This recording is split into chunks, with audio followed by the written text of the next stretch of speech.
오늘 같이 나눌 말씀은 이제 사무엘 하인데요. 사무엘 하는 다윗 왕의 이야기입니다. 그래서 그 다윗 왕이 하나님의 약속을 어떻게 이루어 가셨는가 하는 것을 우리에게 보여주는 거예요. 그런데 제가 여러분한테 한번 질문을 드리겠습니다. 여러분, 구약이 뭐예요? 구약? 그 풀어서 얘기해 보세요. 옛 약속.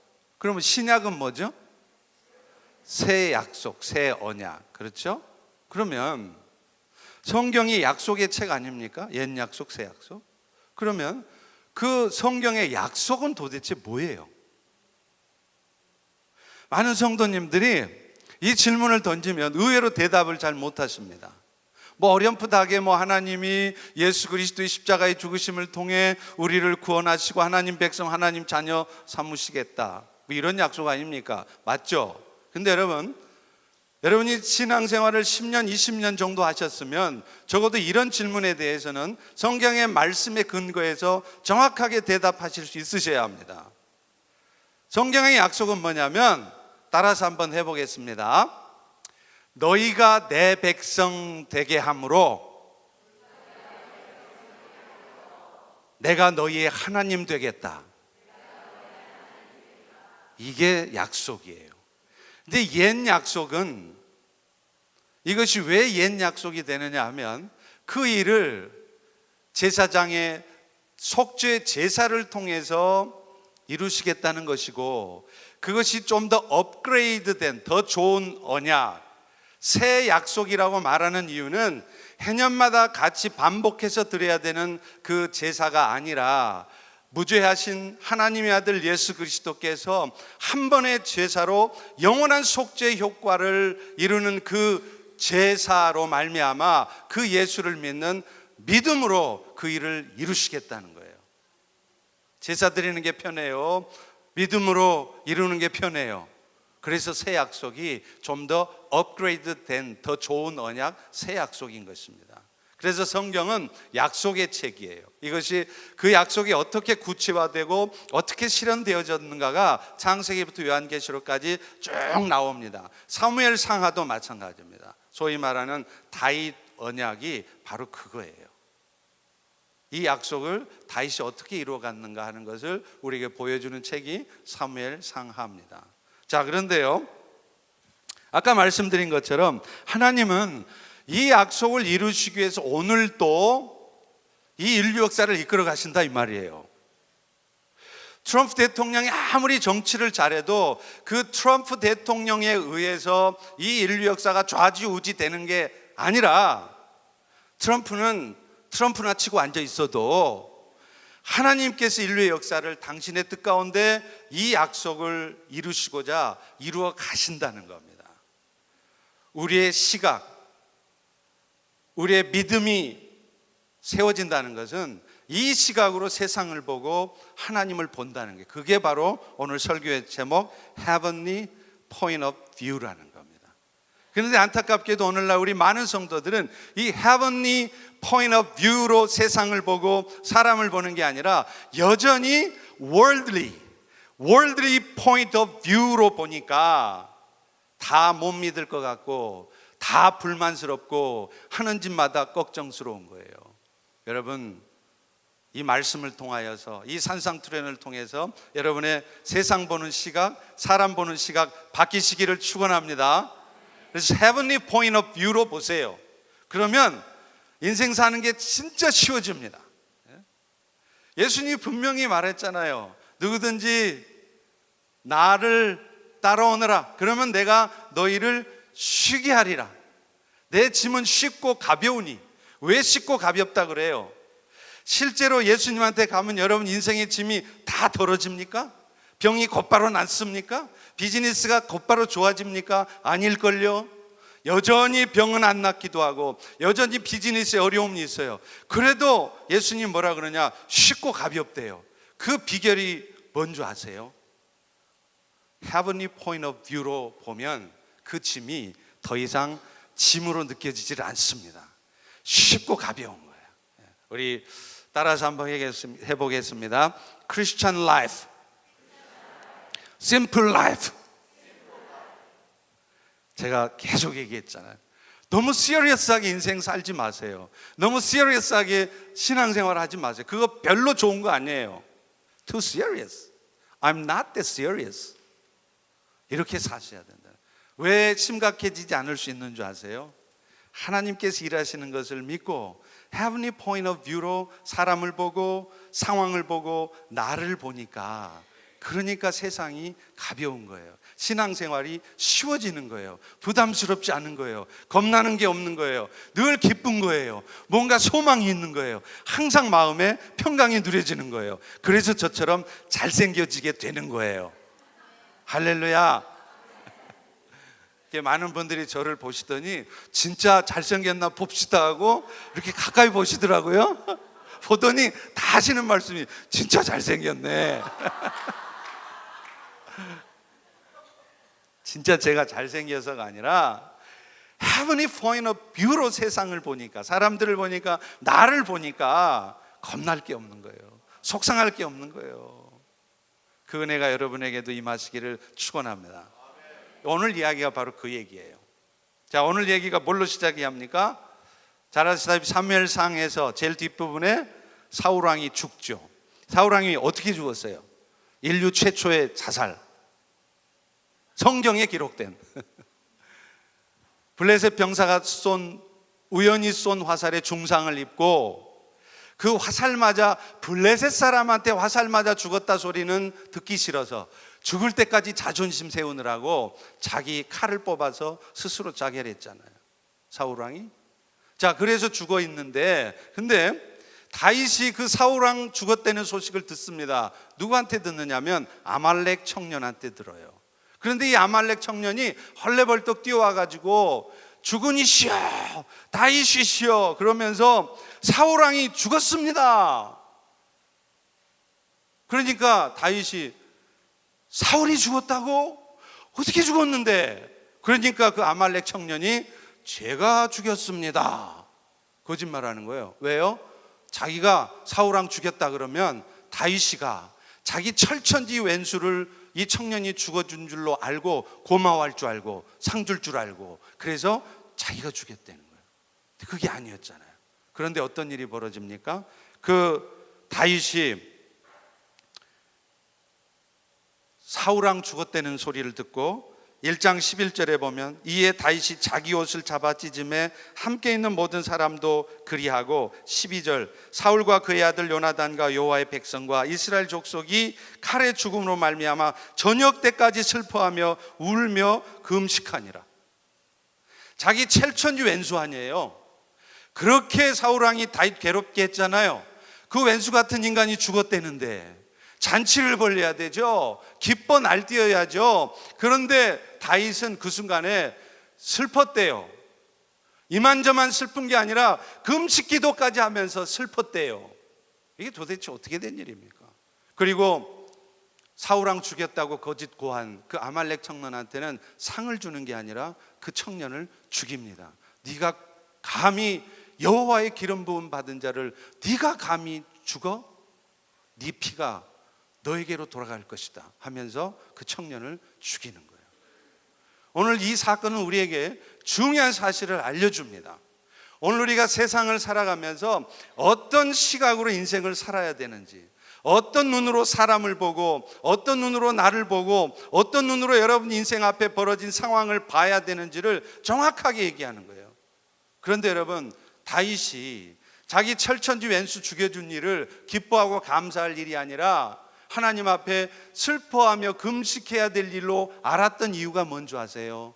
다윗은 그 사울왕을 볼 때 사람의 시각으로 나를 그렇게 국력을 기울여서 13년 동안 나를 괴롭게 한 그 철천지 왼수가 아니라 그 연약한 자도 여호와의 기름 부음을 받은 하나님의 사람이라는 시각으로 봤기 때문입니다. 그러니까 그가 죽은 것이 쌤통이다, 잘 됐네가 아니라 슬픈 일인 거예요. 여러분, 우리가 믿음이 자라고 여러분의 신앙이 업그레이드 되고 여러분의 신앙의 인격이 성숙되어졌다면 이런 모습들이 여러분에게 나타나셔야 돼요. 사람을 볼 때 사람의 시각으로 보지 마시고 하나님의 시각으로 보시기를 축원합니다. 여러분 자신들을 볼 때 내 눈앞에 주어진 현재 상황들, 내가 갖고 있는 돈, 내가 있는 포지션, 나의 건강 상태, 이런 것들로 나를 보는 게 아니라 하나님의 시각으로 여러분을 보시기를 바랍니다. 여러분 앞에 주어진 상황들을 왼수 같은 인간이, 저 나쁜 놈이 버려놓은 이 정말 골치 아픈 상황이 아니라 이 상황조차도 하나님께서 선하신 뜻을 이루시게 하여 오늘 또 일하시는 가운데 내 인생에 있게 하신 일로 받아들이실 수 있기를 축원합니다. 이게 헤아븐리 포인트 오브 뷰로 살아가는 사람의 모습입니다. 여러분, 오늘 우리가 사람을 봐도요, 하나님의 시각으로 보면 사람 보는 눈이 달라져요. 주변에 보여지는 모든 사람이 다 하나님의 사람입니다. 제가 뉴질랜드에 가서 한 그 안식월 비슷하게 3개월 동안을 뉴질랜드 영어 성경을 통독한 적이 있어요. 중국에서 맨날 중국어로 성경 통독하다가 이제 좀 영어 성경으로 통독을 해보자 해서 3개월 동안 뉴질랜드에 있으면서 성경 통독하는데, 여기 한국의 여러 목사님들 또 선교사님들이 같이 함께 가서 3개월 동안 합숙 생활을 했어요. 근데 아직도 제 기억에 남는 어느 목사님 한 분이 있습니다. 이 목사님은요, 거기 한 30명이 모여서 공동체 생활을 하는데 늘 목사님들을 부를 때, 선교사님들을 부를 때마다 항상 앞에다가 어떤 수식어를 붙여서 부르세요. 우리 서철원, 서원철, 죄송합니다. 저희 그 사랑하는 은사가 서철원 박사가 있어갖고 그러니까 서원철 장로님, 이게 아니라 앞에 꼭 붙어요. 뭔지 아세요? 존귀하신 서원철 장로님, 할렐루야. 존귀하신 조진모 목사님, 존귀하신 사모님, 꼭 존귀하신이라는 말을 붙이는 거예요. 그냥 뭐 듣기적으로 하고 의례적으로 붙이는 것일 수도 있겠죠. 그런데 저는 그 말이 그냥 쉽게 들리지 않았습니다. 이 단어를 모든 하나님의 종들에게, 하나님의 자녀들에게 붙일 수 있다는 것이, 이것이 보통 신앙이 아니에요. 그렇잖아요? 여러분, 몇 년 동안 여러분 옆에 딱 붙어가지고 떠나지도 않아. 그냥 옆구리에 가시처럼 붙어가지고 여러분 힘들게 하고 고통스럽게 하는 김집사가 있다면, 그 김집사를 부르면서 존귀하신 김집사님 그렇게 부르겠습니까? 앞에다가 입 밖으로 내지는 않겠지만 속으로 이 왼수 같은 김집사야, 그럴 거 아니에요. 그런데 그 목사님은요, 항상 누구를 봐도 존귀하신. 근데 우리는 그 입술의 혀의 열매를 먹는다 그러잖아요. 그렇게 고백하며 사니까 그분이 그 3개월 동안 계시면서 하는 행동을 보면은요, 진짜 옆에 연약한 형제조차도 존귀하게 보고 대하는 그런 행동들이 나오더라고요. 거기 30명이 함께 공동체 생활하는데 또 하나 기억나는 여자 선교사님이 있어요. 싱글이에요. 나이가 좀 드신 싱글 여자 선교사님들이 일반적으로 보면 좀 힘듭니다. 근데 이분이 밥 먹을 때가 되잖아요. 통독하다가 이제 통독 끝나고 이제 점심 먹으러 가잖아요. 그러면 항상 제일 먼저 달려가요. 통독할 때는 졸고 딴짓하고 막 이러다가 밥 시간만 되면 제일 먼저 달려가가지고 탁 가서 맛있는 거 있잖아요. 자기 혼자 막 30명이 같이 먹으면 분량을 생각해서 뒷사람 생각이 좀 적게 갖고 가야 되잖아. 맛있는 거를 혼자 2개, 3개씩 집어가. 그러니 하루 이틀도 아니고 3개월을 그러니 얼마나 얄밉겠어요. 그러니까 말은 안 하지만 다른 목사님, 선교사님들이 그냥 다 얄미워가지고 그냥 아이고 저 그러는 거예요.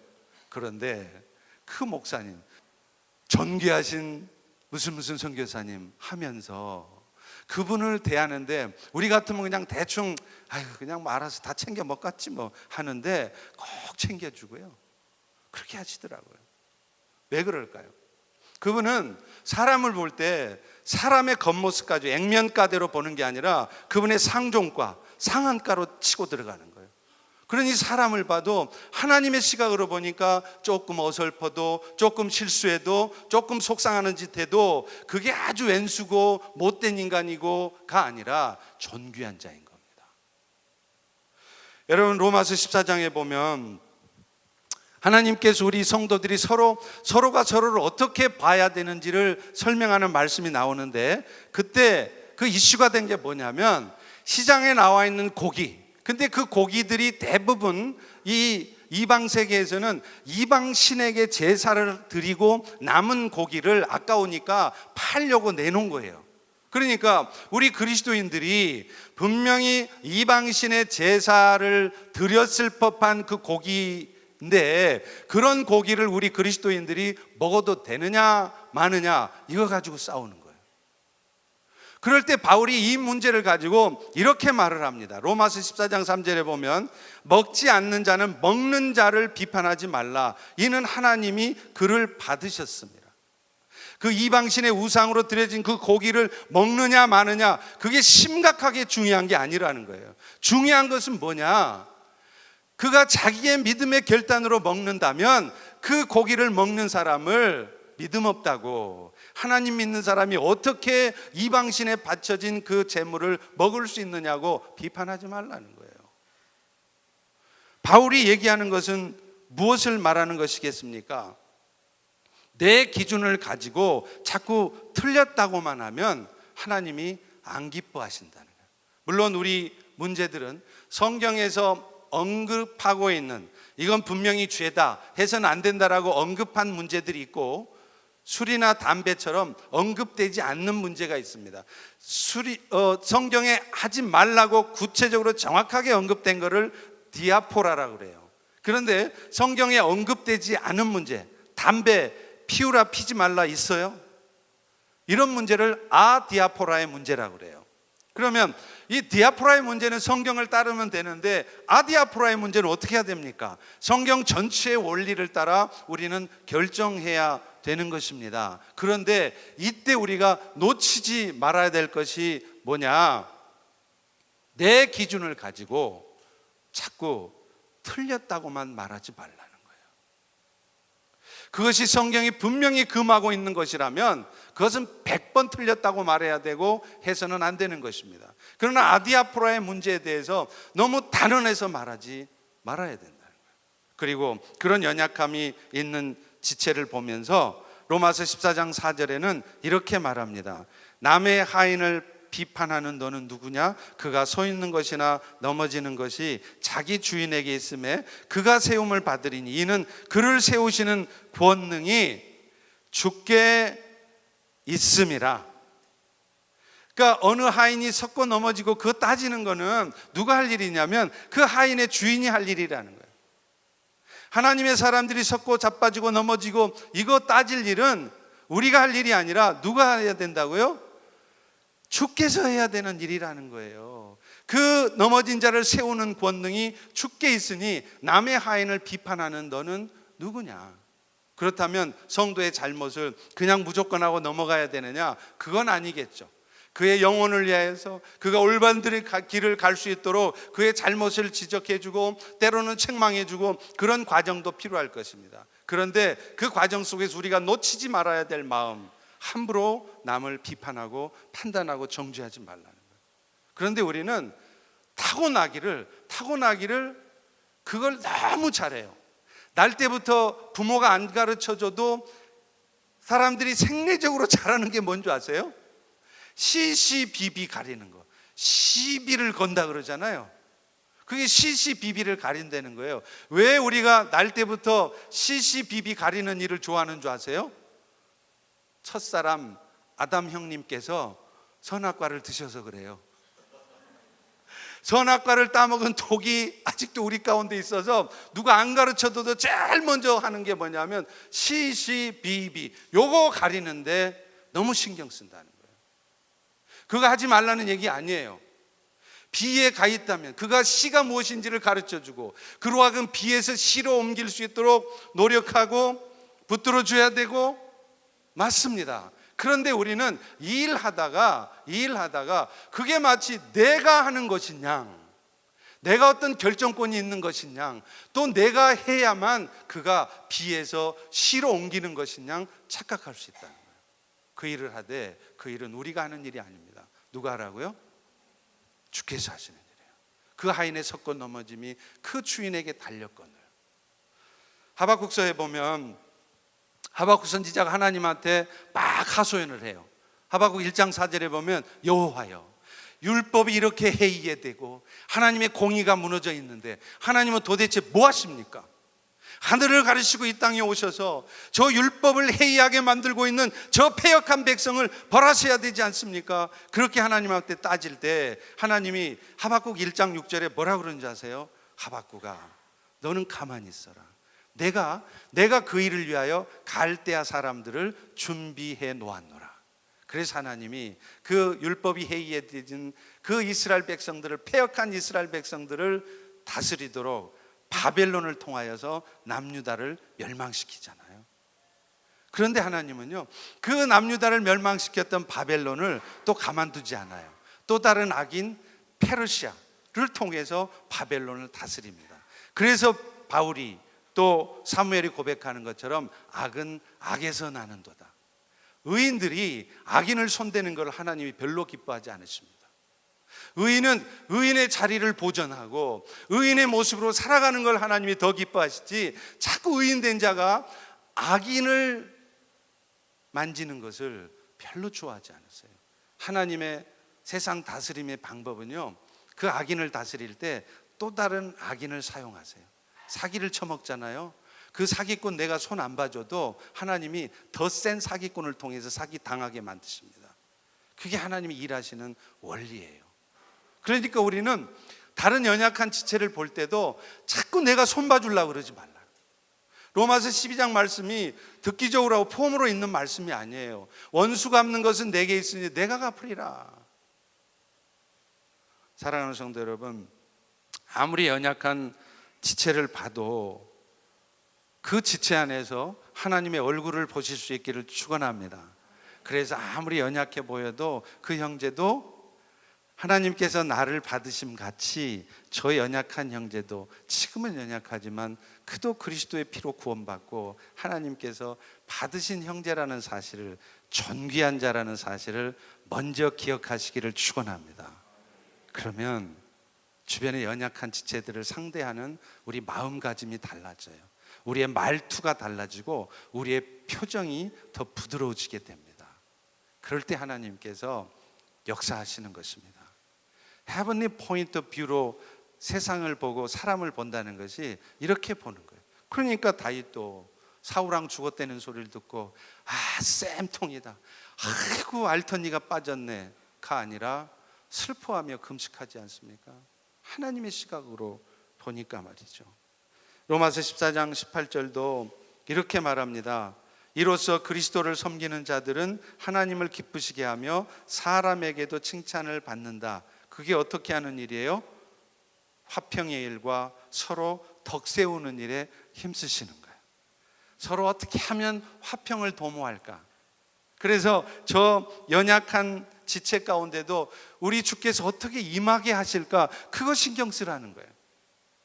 그 친구 손 봐주고 그 친구 어떻게 하는 거 그거 궁리하는 게 아니라 저 연약한 지체에게도 하나님의 은혜가 어떻게 임하게 할까? 하나님의 은혜만 임하면 예수 믿는 사람들 잡아가두던 공안, 검찰관이 사도가 되지 않습니까? 그런 역사가 저 연약한 지체 가운데 있지 말란 법이 어디 있냐고요. 오늘도 여러분 화평하는 일과 서로 덕 세우는 일에 힘쓰시는 여러분 되시기를 바랍니다. 그래서 아무리 옆에 연약한 지체를 봐도 막 속상하고 얄밉고, 그래서 그 지체가 무슨 일 당하면 쌤통이다가 아니라 같이 슬퍼하고 또 그리스도의 사랑으로 섬겨줄 수 있기를 축원합니다. 두 번째요, 여러분 자신을 보는 것도 마찬가지예요. 여러분 암행어사가 겉으로 보면 어떻습니까? 파랭이가 쓰고 막 너덜너덜 누더기 같은 옷 입고 있으니까 진짜 보잘것없죠. 그러니까 예수 믿는 우리도 어떨 때는 겉에 비단 옷 입고 멋진 갓을 쓰는 게 아니라 어떨 때는 하나님께서 우리에게 파랭이가 쓰게 만드시고 너덜너덜 누더기 같은 옷을 입게 하실 때도 있어요. 평생 그러시는 것도 아닙니다. 다 뜻하신 바가 있어서 그걸 통해서 내가 얼마나 복받은 존재인가, 내가 하나님의 축복으로 예수 그리스도의 은혜를 받았다는 것이 얼마나 축복된 일인가를 깨닫게 하시려고 잠시 우리를 파랭이가 쓰게 하고 남루한 옷 입게 하는데, 그런 상황에서 내 값만 보면서 내 옷만 보면서 또 이런 보잘것없는 모습을 보고 다른 사람들이 함부로 폄하하고 너는 예수 믿는다면서 왜 그렇게 사니? 너는 자존심도 없니? 너 그렇게 사느니 죽어라. 욥이 그랬잖아요. 욥의 아내가, 욥이 그렇게 너무나 보잘것없는, 아들 딸 다 죽고 재산 날라가고 자기 몸도 기아장 긁어야 되니까 욥의 아내가 뭐라 그래요? 네 하나님을 저주하고 죽어라. 우리 주변에도 우리가 그렇게 연약한 모습으로 살면 그렇게 우리를 무시하고 폄하하는 게 있잖아요. 그럴 때 여러분 같이 무너지시면 안 된단 말이에요. 그래요, 나는 진짜 보잘것없는, 그래서 나는 지지리도 복도 없는 삐여, 그러시면 안 된단 말이에요. 그럴 때 조용히 품을 한번 안에 손을 집어넣어 보세요. 품 안에 이렇게 집어넣어 보면 뭐가 만져질걸요? 뭐가 만져져요? 마패가 만져집니다. 암행어사가 갖고 다니는 마패. 암행어사가 야야 니도 선비냐야? 니도 양반이냐? 양반이 그게 무슨 파랭이 갓에 그 찢어진 옷 네가 무슨 양반이야? 그럴 때 맞아요, 저는 지지리도 복도 없는 놈이에요. 그러면서 같이 무너져가지고 막 실망하고 낙심하고 그러는 게 아니라, 암행어사가 그러는 거 봤어요? 나를 파랭이가 쓰고 있다고 무시하고 너는 양반도 아니라 그래도 조용히 그때 품을 집어넣습니다. 그리고 여기서 만져요. 뭘 만져요? 마패. 나는 암행어사요. 할렐루야. 그러면 여러분 밀리겠습니까? 그런 세상 사람들의 눈초리에 위축되고 무너져 있고 실망하고, 그래서 내 자신의 현실의 삶에 불평하고 원망하고 그렇게 어둠에 휩싸여 살겠냐고요. 여러분 안에 있는 마패를 만지세요. 우리가 세상에서 얼마나 복받은 자인데요. 근데 그 복을 자꾸 세상의 복으로 측정하고 세상의 복으로 판단하려고 그러니까 여러분이 지지리도 복도 없는 년이고 복도 없는 놈이 되는 거예요. 아니에요. 우리가 받은 복은 이 세상의 복이 아니라 하늘에 속한 신령한 복이고, 이 땅에서만 우리를 행복하게 해주는 게 아니라 영원토록 우리를 행복하게 해주는 영원한 복인 줄 믿으시기 바랍니다. 따라서 해보겠습니다. 신령한 복, 영원한 복. 예수 믿고 복 받으세요 하면 자꾸 세상의 복으로 생각하고 쳐다보니까 내가 보잘것없는 복도 없는 놈이 되는 거예요. 아니에요. 우리의 복은 신령한 복이고 영원한 복인 줄 믿으시기 바랍니다. 그 heavenly point of view로 나를 보면 열등감 가질 이유가 없어요. 저희 교회도 사실은 그래요. 남자분들이 주로 그러시더라고. 직장 생활하고 하다 보면 레이오프 당할 때도 있고 또 뭐 비즈니스 하시다가 가게 문 닫을 때도 있잖아요. 그럴 수 있잖아요. 그게 왜 부끄럽습니까? 그런데 직장에서 레이오프 당하고 비즈니스 문 닫잖아요. 그러면 교회를 안 나와요. 이유가 뭐냐? 면이 없다는 거예요. 가오가 없다는 거예요. 가오가 안 선다는 거예요. 교회를 가오 세우려고 나옵니까? 내가 이렇게 돈 좀 번다, 내가 이런 포지션이 있다, 얼굴 세우려고 교회 생활하느냐고요. 그러니까 heavenly point of view로 자기를 보지 않으니까 해고당하고 가게 문 닫으면 교회 나오기가 부끄러운 거예요. 왜 부끄러워요? 목사님이 집사님 요즘 직장 안 나가신다며요? 그러면 여러분이 벌써 어떻게 대답한다고요? 일 없습니다. 다이조브 데스. 하나님이 좀 쉬라고 그러시네요. 좀 편안하게 좀 몇 달 쉬어볼래요? 이렇게 답이 나와야 된다는 거예요. 그러면 하나님은 그런 지체에게는 금방 잡도 구해지게 해줘요. 그런데 그냥 해고당했다고, 면이 안 선다고, 가오가 없다고, 가오가 나이 됐네? 그러면서 부끄러워하고 절망하고 열등감 갖고, 이게 월드리 포인트 오브 뷰로 자기를 보니까 그래. Heavenly point of view로 여러분을 보십시오. 그럼 여러분 모두가 어떤 사람이라고요? 네, 따라서 해보겠습니다. 나는 복 있는 사람이다. 복 받은 사람이다. 꿀리지 마세요. 뭐 그렇게 꿀립니까? 저도 돈 많이 없어요. 뭐 집도 없고 절도 없고, 절은 당연히 없지. 집도 없고 돈도 없어요. 그래도 어디 가면 안 꿀려요. 왜요? 제가 세상 사람들한테 그럽니다.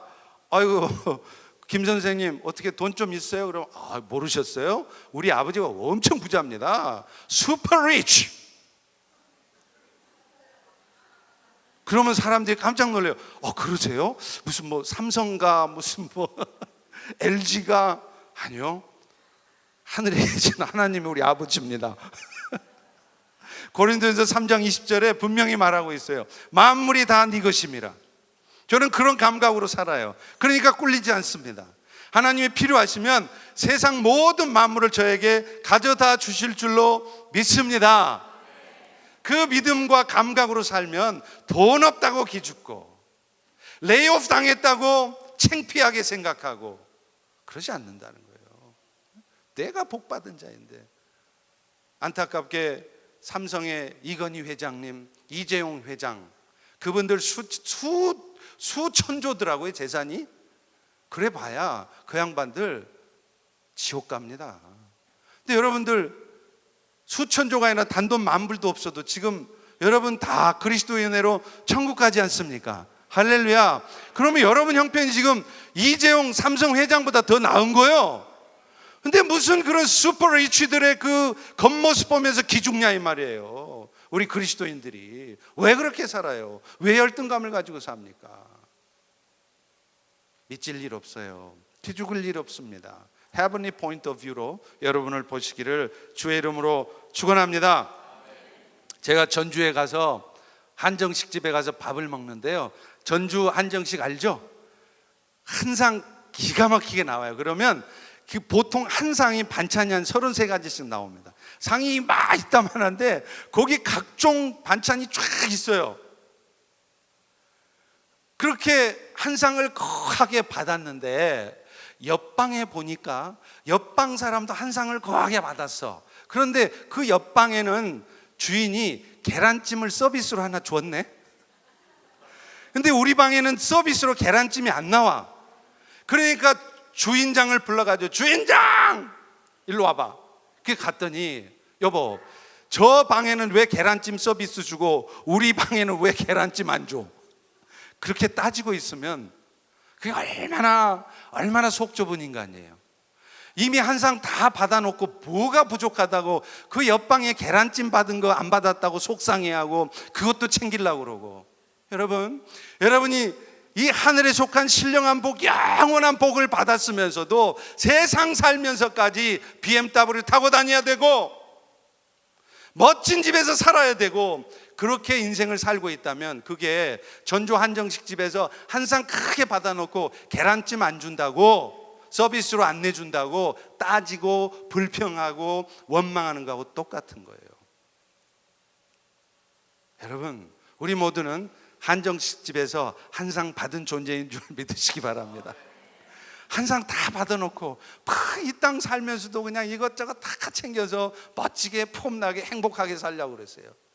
그냥 어차피 인생 한 번 피었다가 지는 꽃처럼 싹 피었다가 가는 거예요. 가면 우리는 영원한 삶이 있어요. 그러니 이 땅 살면서 좀 힘들게 살아도 내가 저 영원한 하나님의 나라를 위하여서 열심히 일하다가 죽어 주님 앞에 섰을 때 할 말이 있는 게 낫지 않습니까?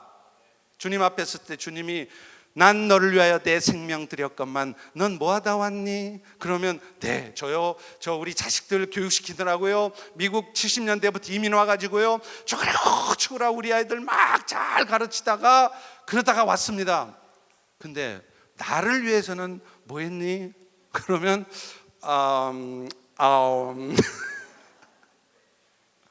이렇게 되면 되겠어요?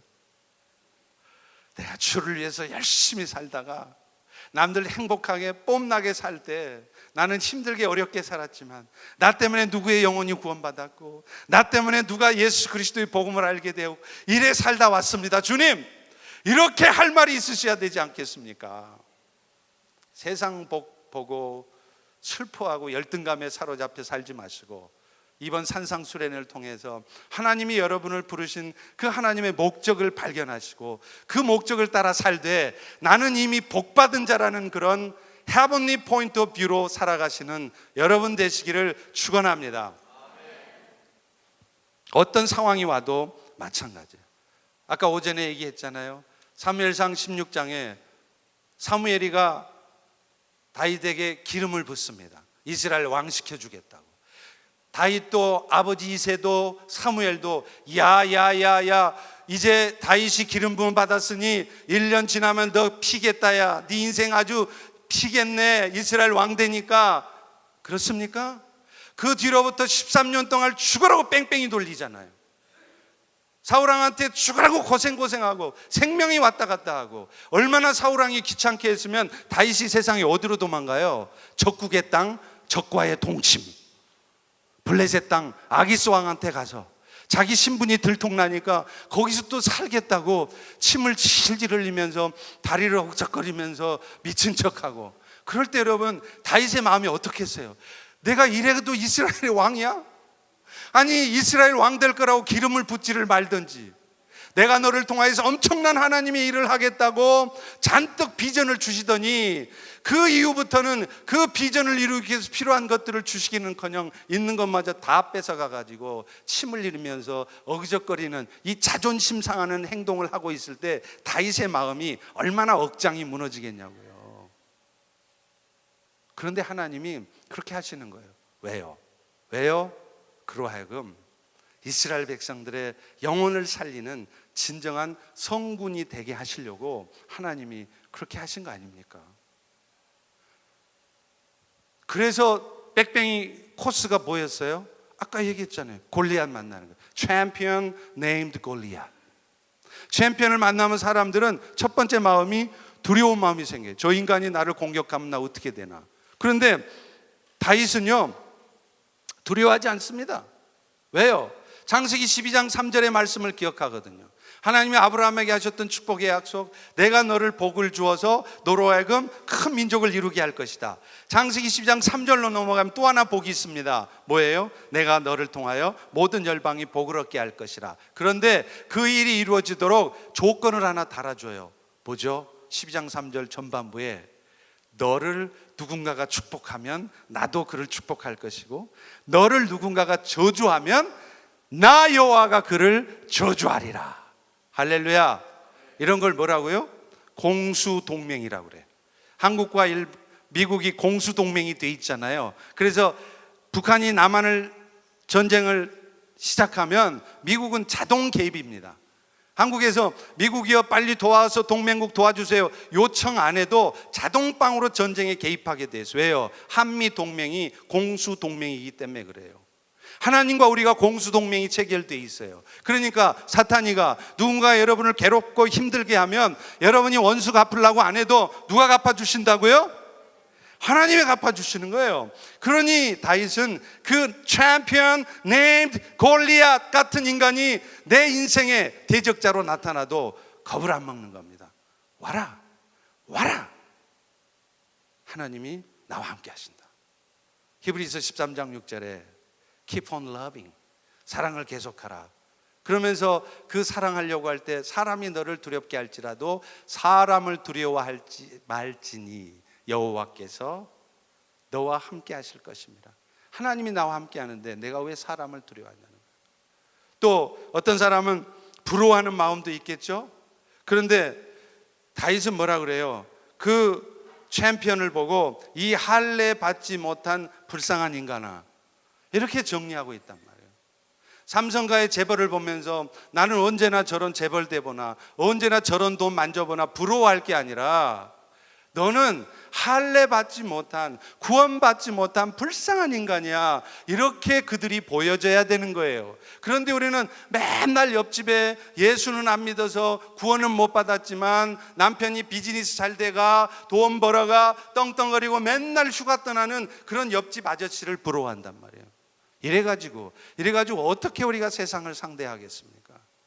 하나님은 오늘도 여러분 시각 교정을 시켜주려고 그런 일들이 있게 하는 거예요. 다윗도 그런 훈련을 받았잖아요. 또 아침에 말씀드린 것처럼 사울을 통해서 계속 훈련을 받게 했습니다. 그런데 그게 사실은 하나님께서 다윗의 마음을, 그릇을 키워주려고 그러는 거예요. 여러분, narrow-minded person 되지 마시고 broad-minded person 되십시오. 할렐루야. 여러분 솔직히 한번 자기를 평가해 보세요. 내가 생각하기에 나는 narrow-minded person이다 라고 생각되시는 분 손 들어보세요. 물론 안 드시겠죠. 할렐루야. 그러면 제가 묻습니다. 나는 내가 생각해도 제법 broad-minded person이다 라고 생각하는 분 손 들어보십시오.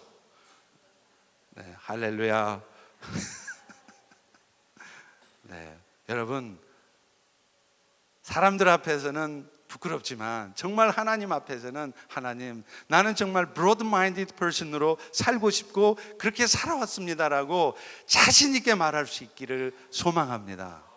그러려면 마음의 그릇을 좀 키우셔야 돼요. 속상하게 하고 상처 주고 그런 말 좀 들었다고 해서 픽 돌아져 가지고 그냥 이놈의 교회 김집사 저 인간 때문에 내가 교회 못 댕겨, 그래가지고 옆 동네 가서 거기 더 센 김 권사 만나지 마시고,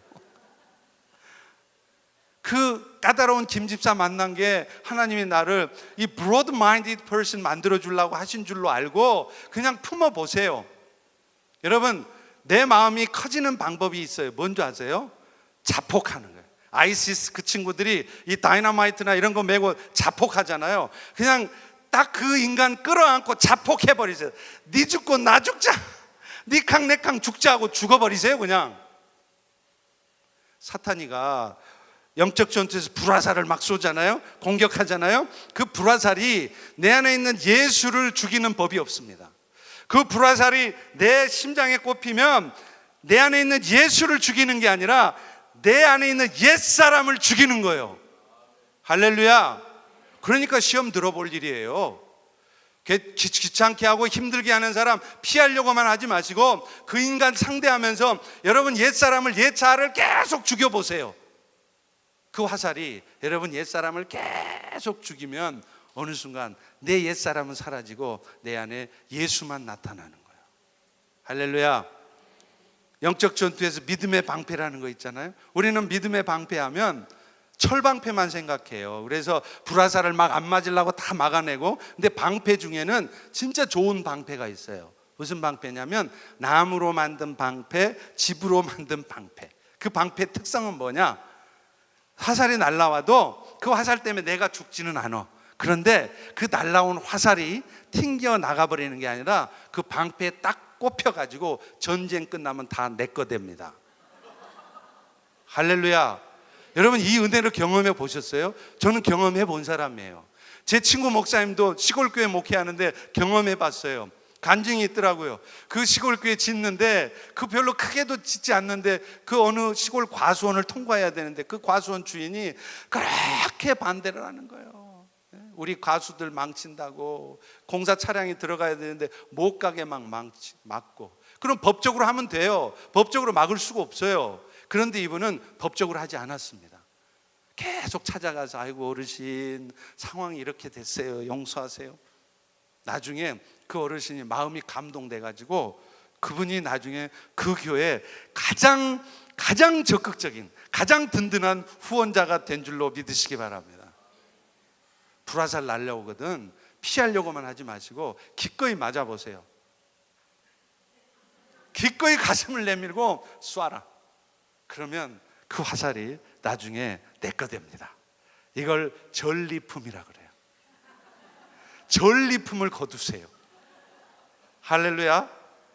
그래서 저도 저의 지지자가 많아요. 저의 지지자였던 사람 중에는 진짜 더 속상하게 하고 막 그냥 힘들게 한 사람도 있었어요. 근데 그런 분들이 나중에 저의 가장 적극적인 지지자가 되더라니까요. 왜요? 그 모든 상황들을 하나님이 하신 걸로 알고 기꺼이 내가 당해주니까, 맞아주니까, 그러니까 나중에 하나님이 그분들의 마음을 감동시키고 변화시켜서 지지자가 되게 하시는 거예요. 할렐루야, 할렐루야. 장교훈련 다르고 사병훈련 다르듯 하나님이 많이 쓰시려고 한 사람일수록 그 훈련의 강도가 센 거예요. 왜 나만 이렇게 살아야 되느냐라고 생각하지 마십시오. Heavenly point of view로 바꿔서 보면 지금 여러분이 그 고통스러운 상황을 남들은 보통 경험해 보지 않는 그 일들을 오랫동안 겪는 이유가 하나님이 사병이 아니라 여러분을 전쟁터에서 장교로 쓰시겠다는 거예요. 사병은 지 한 목숨 챙기면 돼요. 근데 장교는 병사들 생명까지 다 책임져야 돼요. 그러니 훈련이 더 세고 오래일 수밖에 없는 것이죠. 사랑하는 성도 여러분, 모든 상황들을 오전에 말씀드린 것처럼 영혼 구원의 기회로 삼으세요. 하나님의 목적 이루는 기회로 삼으세요. 유호성이가 주연했던 주유소 습격 사건이라는 영화가 있어요. 근데 그 영화 대사 중에 진짜 멋진 대사가 하나 있습니다. 동네 양아치들, 깡패들이 우르르 몰려와서 싸움을 거는데 이 유호성이가 혼자 탁 나가요. 1대20으로 싸우는 거예요. 막 깡패들이 막 달려오는데 유호성이가 뭐라 그러냐면, 나는 한 놈만 상대해. 다른 19놈이 나를 두들겨 패도 하여튼 나한테 걸린 놈 한 놈은 그 놈은 죽은 거야. 하여튼 내가 두들겨 맞으면서도 이 한 놈은 내가 죽인다는 거예요. 그러니까 그 20놈 중에 그 20놈들이 자기도 그 20놈 중에 한 놈이 될까 봐 안 오는 거예요. 한 놈만 상대하세요. 그냥 세상 모든 사람 내가 다 갚아리라고 생각하지 마시고 하나님 나한테 붙여주신 저 센 강적, 저 강적 한 놈은 내가 철저히 내가 커버해 보겠다. 내가 철저히 한번 당해보겠다. 감당해 보겠다. 그렇게 한번 해보세요. 그래서 그 한 사람 감당이 되면 그 다음에는 다 잔챙이들이에요. 떼거지로 트럭으로 몰려와라. 사랑하는 성도 여러분, 말씀을 맺도록 하겠습니다.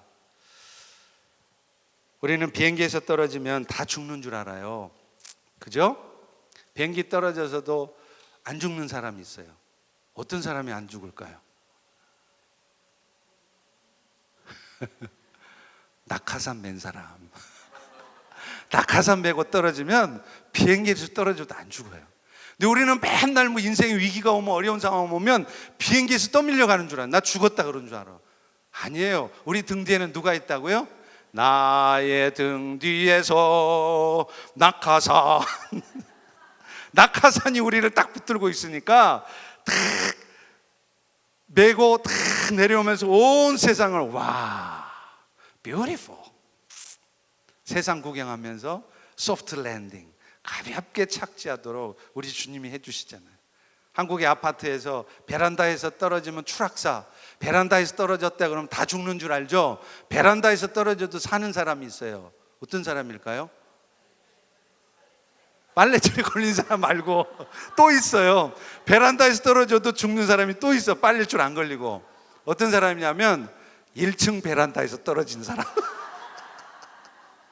1층 베란다에서 떨어져 봐요. 죽어요? 근데 우리는 베란다에 떨어지면 다 죽는 줄 안단 말이에요. 근데 여러분이 지금 1층 베란다에 있는 줄 왜 모르세요? 우리 주님이 책임져 주신다는데 뭘 그렇게 두려워하십니까? Heavenly point of view로 여러분 인생 전체를 보시기를 축원합니다. 믿음의 주요 온전케 하신 예수를 바라보십시오. 아까 우리 찬양했던 찬양 가사처럼 여호와께서 나의 피할 산성이요 나의 반석이 줄로 알고 사시면 세상 겁날 것 없습니다. 불평스러울 것도 없습니다. 하나님의 크신 은혜가 이제 50년을 지나와서 또 다른 50년을 시작해야 되는 우리 필라 연합교회 가운데 놀라운 부흥의 역사가 지금 이 시간부터 시작된 줄로 믿습니다. 기도하겠습니다. 하나님, 이제 필라연합교회 50주년을 맞이해서 이제 이 교회가 지난 50년을 뒤로 하고 새로운 도약을 위해 귀한 산상수양회를 갖게 하신 것 감사합니다. 이제 수련의 마지막 날 사랑하는 우리 필라연합교회 성도들의 시각들이 월드리 포인트 오브 뷰에서 헤븐리 포인트 오브 뷰로 바뀔 수 있도록 은혜 베풀어 주시옵소서. 사람을 볼 때도, 나를 볼 때도, 상황을 볼 때도 헤븐리 포인트 오브 뷰로 말미암아서 늘 일 없습니다, 다이조브 됐습니다, 주님이 일하실 것입니다, 주책입니다, 이렇게 고백하는 우리 모든 성도들 되게 축복하옵소서. 예수님 이름으로 기도합니다. 아멘.